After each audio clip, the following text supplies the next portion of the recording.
Study circle पर आप सभी का स्वागत है। दोस्तों, आज के इस क्लास के अंतर्गत हम डिस्कस करेंगे फर्स्ट एड एंड हेल्थ, जिसमें आज हम सॉल्व करने वाले हैं ऑब्जेक्टिव टाइप क्वेश्चन, जो आप सभी के एग्ज़ाम के लिए काफ़ी इंपॉर्टेंट होगा। दोस्तों, फर्स्ट एड एंड हेल्थ जो है वो आपके सेकेंड सेमेस्टर का अनिवार्य प्रश्न पत्र है, जिसे को करिकुलर कोर्स के नाम से जानते हैं। ये BA BSc BCom सभी छात्र छात्राओं के लिए इम्पॉर्टेंट है और ये अनिवार्य प्रश्न पत्र है, कंपलसरी पेपर है, इसको देना आपका अनिवार्य है। आज की श्रृंखला में लगभग हम 100 प्रश्नों को सॉल्व करेंगे, जो आप सबके एग्ज़ाम के लिए काफ़ी महत्वपूर्ण होगा। दोस्तों, चलिए क्लास को स्टार्ट करते हैं। पूछा गया है दोस्तों, सबसे पहले हम टॉपिक बाय टॉपिक डिस्कस करेंगे। पहला जो आपका चैप्टर है, देखिए कुल मिलाकर के आपका जो अनिवार्य प्रश्न पत्र है दोस्तों, वो 4 यूनिट में डिवाइड है, यानी 4 यूनिट में बटा हुआ है। पहला यूनिट जो है आपका बेसिक फर्स्ट एड है, जिसे हम आधारभूत चिकित्सा, प्राथमिक चिकित्सा के नाम से जानते हैं। तो आज हम आधारभूत प्राथमिक चिकित्सा से संबंधित उन महत्वपूर्ण प्रश्नों को सॉल्व करेंगे। देखिए, पहला प्रश्न पूछा गया है, यदि घायल व्यक्ति सदमे में है तो उसके साथ कैसा व्यवहार करना चाहिए। सभी लोग का आंसर आना चाहिए। चलिए, तो पहला आंसर क्या हो जाएगा दोस्तों? पहला ऑप्शन दिया गया है कि उसे समझाना चाहिए, बी दिया गया है उसे सत्माना देना चाहिए, ऑप्शन सी दिया गया है उपयुक्त दोनों सही या उपयुक्त दोनों गलत। दोस्तों, अगर कोई भी व्यक्ति घायल है तो उसको समझाना चाहिए, उसको सत्वाना देना चाहिए, यानी इस प्रकार से ऑप्शन नंबर सा इस क्वेश्चन का राइट आंसर हो जाएगा। बढ़ेंगे अगले प्रश्न पर। अगला प्रश्न देखिए क्या पूछा गया है। पूछा गया है दोस्तों, 2 नंबर प्रश्न पूछा गया है कि किसी घायल व्यक्ति को या रोगी को प्राथमिक चिकित्सा कब दी जाती है। कोई व्यक्ति घायल है या रोगी है, उसे सर्वप्रथम प्राथमिक चिकित्सा कब दी जाती है? डॉक्टर आने के पहले, डॉक्टर आने के बाद, या उपयुक्त दोनों सही है या उपयुक्त दोनों गलत है। चलिए, इस क्वेश्चन का आंसर करेंगे। तो इसका जो सही आंसर हो जाएगा वो हो जाएगा ऑप्शन नंबर ए, यानी कि किसी घायल व्यक्ति या रोगी को प्राथमिक चिकित्सा डॉक्टर के आने से पहले दी जाती है। तो करेक्ट ऑप्शन हो जाएगा ऑप्शन नंबर आ। चलिए, अगला प्रश्न ध्यान देते हैं। तीसरा प्रश्न क्या पूछा गया दोस्तों? तीसरा प्रश्न पूछा गया है, कोरोडिक आर्टरी स्थित कहाँ है? कोरोटिक आर्टरी कहाँ स्थित है? ऑप्शन नंबर ए दिया गया है दोस्तों, क्या दिया गया है कि गर्दन के बीच, ऑप्शन बी दिया गया है गर्दन के कोने में कान के नीचे, और ऑप्शन सी दिया गया है छाती में, और डी दिया गया है कंधों में। चलिए, सभी लोग आंसर करेंगे क्वेश्चन नंबर 3। तो इसका जो सही आंसर हो जाएगा वो हो जाएगा ऑप्शन नंबर बा, यानी गर्दन के कोने में कान के नीचे जो कैरोटिक आर्टरी स्थित होती है, वो कहाँ स्थित होती है? गर्दन के कोने में कान के नीचे स्थित होती है। इस प्रकार से 3 नंबर प्रश्न का जो सही आंसर हो जाएगा ऑप्शन नंबर बा हो जाएगा। चलिए, बढ़ेंगे अगले प्रश्न पर। चौथा प्रश्न पूछा गया है कि शरीर में गर्मी होती है। तो ऑप्शन नंबर ए दिया गया रुधिर में, बी दिया गया हृदय में, सी ऑप्शन दिया गया मांसपेशियां, और ऑप्शन डी दिया गया हड्डियों में। तो शरीर में गर्मी कहाँ होती है दोस्तों? चलिए, आंसर करेंगे 4 नंबर प्रश्न का। तो शरीर में जो गर्मी उत्पन्न होती है दोस्तों, वो कहाँ उत्पन्न होती है? वो रुधिर में उत्पन्न होती है। ऑप्शन नंबर ए इस क्वेश्चन का करेक्ट आंसर हो जाएगा। चलिए, अगला प्रश्न हम सॉल्व करते हैं। अगला प्रश्न क्या पूछा गया है दोस्तों? अगला प्रश्न पूछा गया है, क्वेश्चन नंबर 5 पूछा गया है कि चिकित्सक को रोगी से संबंधित किन किन विवरणों का पता होना चाहिए। पहला ऑप्शन दिया गया है कि मल मूत्र पसीना, और बी दिया गया है कि जीभ या पीड़ा, सा दिया गया है ऑप्शन भूख या प्यास, और ऑप्शन दा दिया गया है उपयुक्त सभी। सभी लोग आंसर करेंगे 5वें प्रश्न का। 5वें प्रश्न में चिकित्सक को रोगी से संबंधित किन विवरणों का पता होना चाहिए। तो इनमें से सभी विवरण का पता होना चाहिए चिकित्सक को रोगी के बारे में। तो ऑप्शन नंबर दा इस प्रश्न का करेक्ट आंसर हो जाएगा। बढ़ेंगे अगले प्रश्न पर दोस्तों। 6वां प्रश्न क्या पूछा गया है आपसे? पूछा गया है कि बच्चों में कौन से रोग सामान्य होते हैं मेरे प्यारे दोस्तों। पहला दिया गया है डायरिया, बी दिया गया है निमोनिया, और ऑप्शन सी दिया गया है उपयुक्त दोनों, इनमें से कोई नहीं। तो बच्चों में जो सामान्य रोग होता है वो डायरिया और निमोनिया होता है। क्या होता है दोस्तों? डायरिया और निमोनिया होता है। इसलिए ऑप्शन सा इसका सही हो जाएगा, यानी उपयुक्त सभी दोनों सही हो जाएंगे इस प्रश्न के। क्वेश्चन नंबर 7 पूछा गया है कि जख्म को साफ करने के पश्चात मरहम पट्टी में प्रयोग आने वाली दवा कौन सी है। ऑप्शन नंबर 1 दिया गया है पैरासीटामॉल, तो पैरासीटामॉल तो हो नहीं सकता, ये तो बुखार की दवा है। दूसरा है बेटाडीन, तो जख्मों को साफ करने के बाद जो उसमें प्रयोग करने वाली दवा है दोस्तों वो है बेटाडीन या सिप्लाडीन। ठीक है, ऑप्शन नंबर 20 क्वेश्चन का करेक्ट आंसर हो जाएगा। 7वें प्रश्न का जो सही आंसर हो जाएगा वो ऑप्शन नंबर बा हो जाएगा। बढ़ेंगे अगले प्रश्न पर। अगला प्रश्न दिया गया है 8वां प्रश्न। क्या पूछा गया है दोस्तों? पूछा गया है कि एक स्वस्थ व्यक्ति का हृदय धड़कता है, एक स्वस्थ व्यक्ति है उसका हृदय कितनी बार धड़कता है आपको बताना है। चलिए आंसर करेंगे सभी लोग। ऑप्शन नंबर आ दिया गया है 80 बार, बा दिया गया है 78 बार और सा दिया गया है 74 बार, दा दिया गया है 72 बार। तो आपको बताना है कि एक स्वस्थ व्यक्ति का हृदय धड़कता है। 8वां प्रश्न, तो एक स्वस्थ व्यक्ति का जो हृदय है वो लगभग दोस्तों 72 बार धड़कता है, यानी कि इसका जो सही आंसर हो जाएगा वो ऑप्शन नंबर दा हो जाएगा। 8वें प्रश्न का करेक्ट आंसर हो जाएगा ऑप्शन नंबर दा। याद रखिएगा, इसी से रिलेटेड प्रश्न आपके एग्जाम में आएंगे। 9वां प्रश्न आपसे पूछा गया है दोस्तों। क्या पूछा गया है? पूछा गया है कि शरीर का तापमान बढ़ने पर क्या बढ़ जाता है। अगर शरीर का आपके तापमान बढ़ जाए तो उसके साथ साथ आपकी बॉडी में और कौन सा सर्कुलेशन होने लगता है। आ दिया गया है केवल नाड़ी की गति, बा दिया गया है केवल श्वसन गति और सा दिया गया है नाड़ी व श्वास दोनों की गति, या दा दिया गया है सभी गलत। चलिए सभी लोग आंसर करेंगे इसका। इस शरीर का जब तापमान बढ़ जाता है दोस्तों तो तापमान बढ़ने के साथ और क्या बढ़ जाता है, तो जब भी शरीर का तापमान बढ़ता है तो हमारे नाड़ी व श्वसन की गति दोनों तेज हो जाती है। ऑप्शन नंबर सा इस प्रश्न का करेक्ट आंसर हो जाएगा। अगला प्रश्न दिया गया है। अगला प्रश्न क्या दिया गया है दोस्तों? दिया गया है 10वां प्रश्न। पूछा गया है कि हाथ कब धोना चाहिए, खाना खाने के बाद या खाना खाने के पहले या छींकने खांसने या नाक साफ करने के बाद, बीमार तथा घायल व्यक्ति छूने के बाद। तो इसमें से सही आंसर हो जाएगा उपयुक्त सभी, क्योंकि हमें खाना खाने से पहले भी हाथ धुलना चाहिए, छींकने खांसने या नाक साफ करने के बाद भी हमें हाथ धोना चाहिए, और सा नंबर दिया गया किसी बीमार व्यक्ति या घायल व्यक्ति को छूने के बाद भी हैंड वॉश करना जरूरी है। तो इसलिए ऑप्शन नंबर द इस क्वेश्चन का करेक्ट आंसर हो जाएगा, सही आंसर हो जाएगा। अगला प्रश्न दिया गया है दोस्तों 11 नंबर प्रश्न, ध्यान देंगे। पूछा गया है कि घायल व्यक्ति को CPR कब देना चाहिए। पहला दिया गया है ऑप्शन नंबर 1 दिया गया है, आ दिया गया है 10 मिनट तक, बा दिया गया 15 मिनट तक, ऑप्शन सा दिया गया है कि जब तक मुंह खोलने सांस नहीं ले लेता, जब तक कि वह मुंह खोलकर सांस नहीं ले लेता है। ये ऑप्शन नंबर दा दिया गया है कि जब तक वह नाक से सांस नहीं लेने लगता है। चलिए तो आंसर करेंगे 11 नंबर प्रश्न का कि किसी घायल व्यक्ति को CPR कब देना चाहिए। तो इसका सही आंसर हो जाएगा ऑप्शन नंबर सा, यानी कि जब तक वह मुंह खोलकर सांस नहीं लेने लगता है तब तक हमें उसको CPR देना चाहिए। ठीक है, ऑप्शन नंबर सा करेक्ट आंसर हो जाएगा। 12 नंबर प्रश्न ध्यान देंगे। पूछा गया है कि पल्स नाड़ी की जांच करने के लिए कितना समय लगता है। नाड़ी की जांच करने के लिए कितना समय लगता है। 12वें प्रश्न का आंसर करेंगे। आ नंबर दिया गया है 15 से 16 सेकंड, बा दिया गया है 8 से 10 सेकंड और सा दिया गया है 5 से 10 सेकंड। द ऑप्शन दिया गया है 12 से 15 सेकंड। तो पल्स या नाड़ी की जांच करने के लिए लमसम 5 से 10 सेकंड का टाइम लगता है। ऑप्शन नंबर सा इस प्रश्न का सही आंसर हो जाएगा।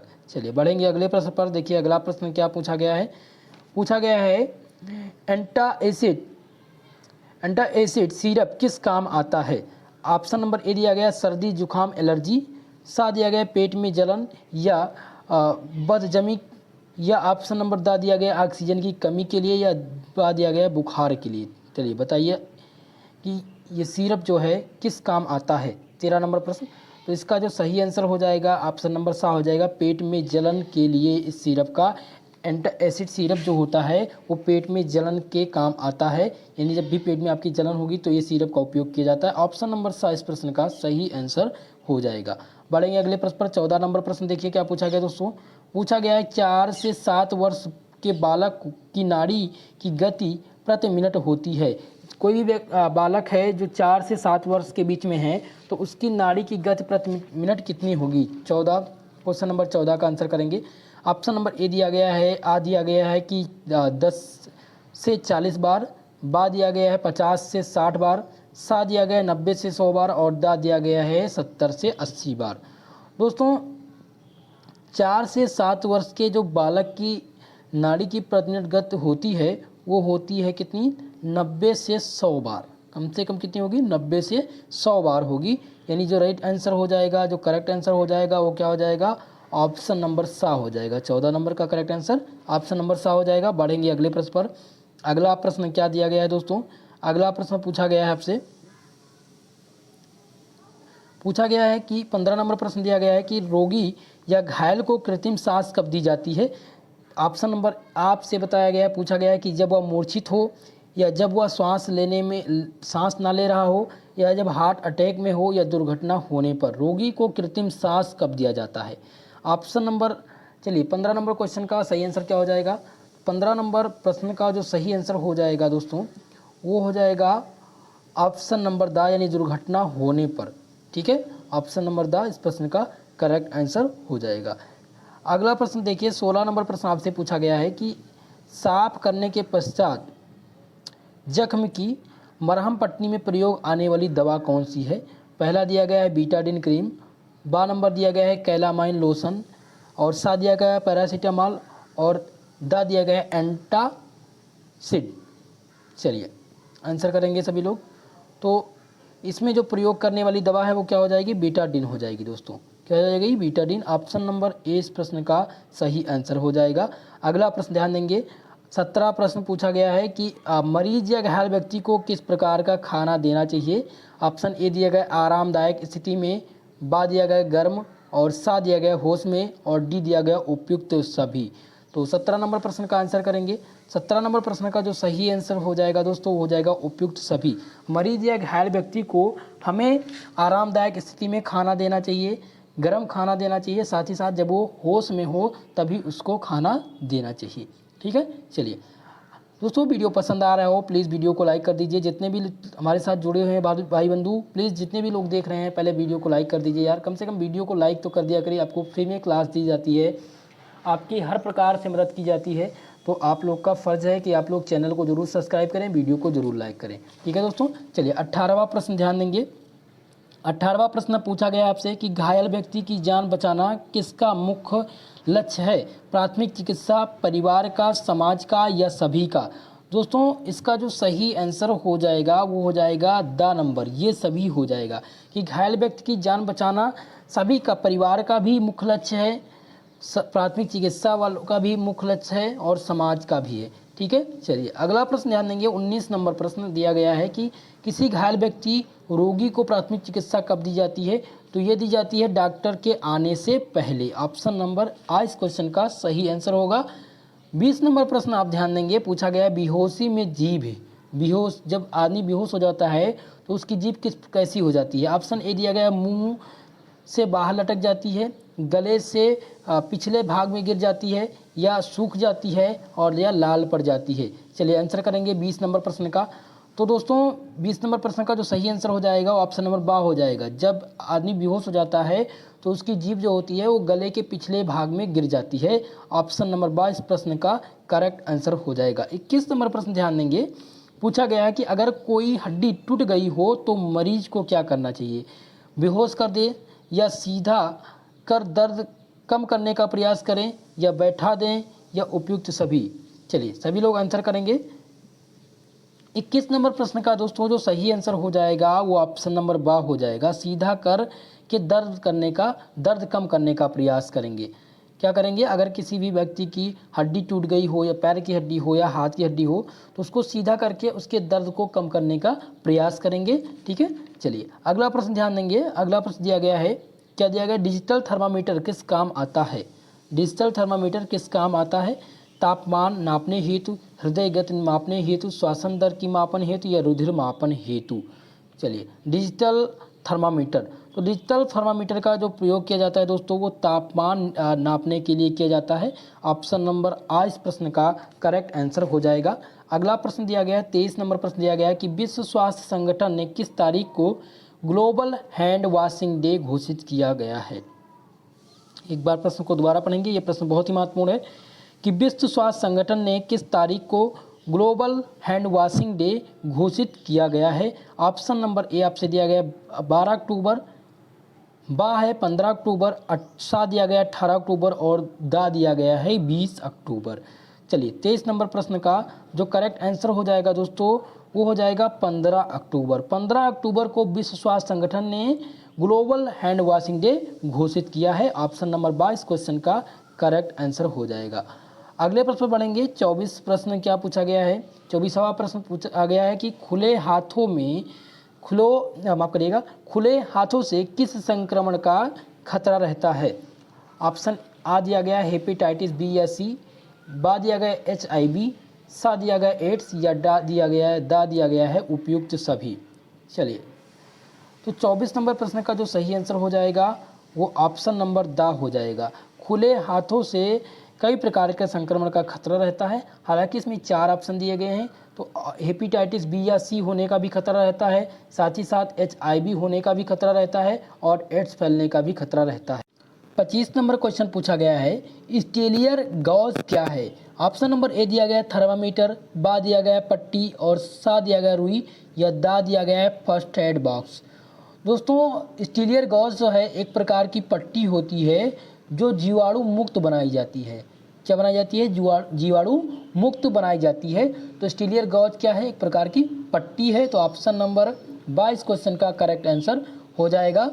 चलेंगे अगला प्रश्न ध्यान देंगे। अगला प्रश्न दिया गया है 26 नंबर प्रश्न पूछा गया आपसे कि एक बच्चे के शरीर का तापमान ज्ञात करने के लिए थर्मामीटर कहाँ लगाना चाहिए। ऑप्शन आ दिया गया मुंह में, बा दिया गया बगल में, सा दिया गया पैर और डा दिया गया दांत में। चलिए आंसर करेंगे 26 नंबर प्रश्न का। तो एक बच्चे के शरीर का तापमान ज्ञात करने के लिए थर्मामीटर को नाक के बगल में लगाना चाहिए। ऑप्शन नंबर 22 क्वेश्चन का करेक्ट आंसर हो जाएगा। बढ़ेंगे अगले प्रश्न पर। अगला प्रश्न देखिए क्या पूछा गया है दोस्तों, बहुत ही महत्वपूर्ण प्रश्न पूछा गया है। श्वसन ग्रहण करने के लिए पूछा गया है आपसे कि श्वसन ग्रहण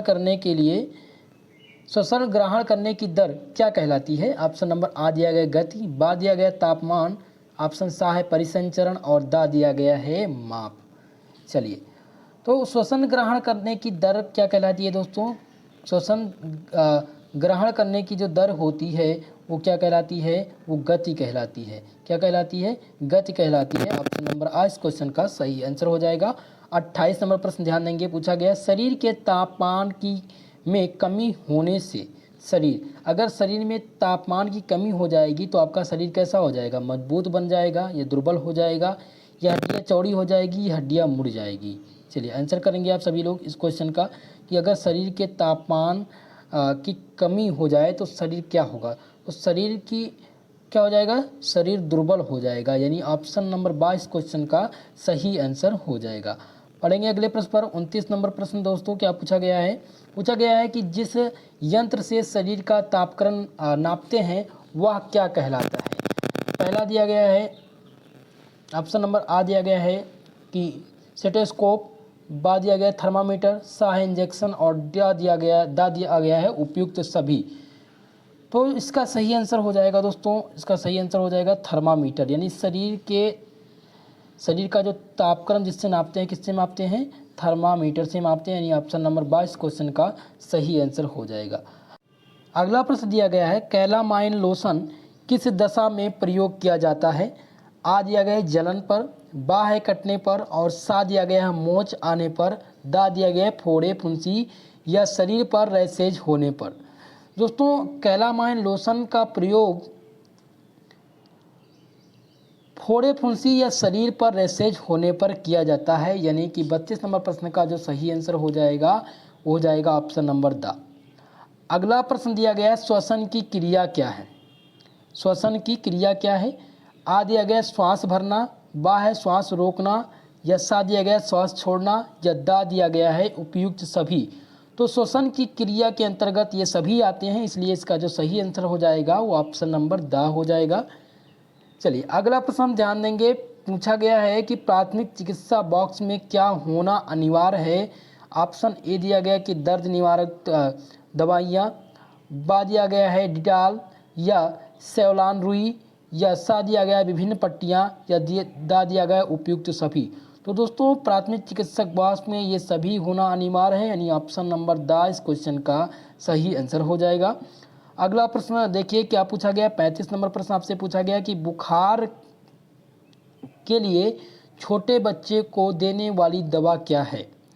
ऑप्शन ए दिया गया है सिट्राजिन, बा दिया गया है पैरासीटामॉल सिरप 150 ml से 25 ml तक, या सा दिया गया है टैबलेट पीसीएम 50 mg, और दा दिया गया है सिरप एंटासिड। चलिए सभी लोग आंसर करेंगे इस क्वेश्चन का। तो इस क्वेश्चन का जो सही जवाब हो जाएगा दोस्तों वो हो जाएगा ऑप्शन नंबर बा, पैरासीटामॉल सिरप देना चाहिए। ठीक है, ऑप्शन नंबर बा इस क्वेश्चन का करेक्ट आंसर हो जाएगा। 36 नंबर प्रश्न दिया गया है पर्सनल प्रोटेक्टिव यंत्र क्या होता है।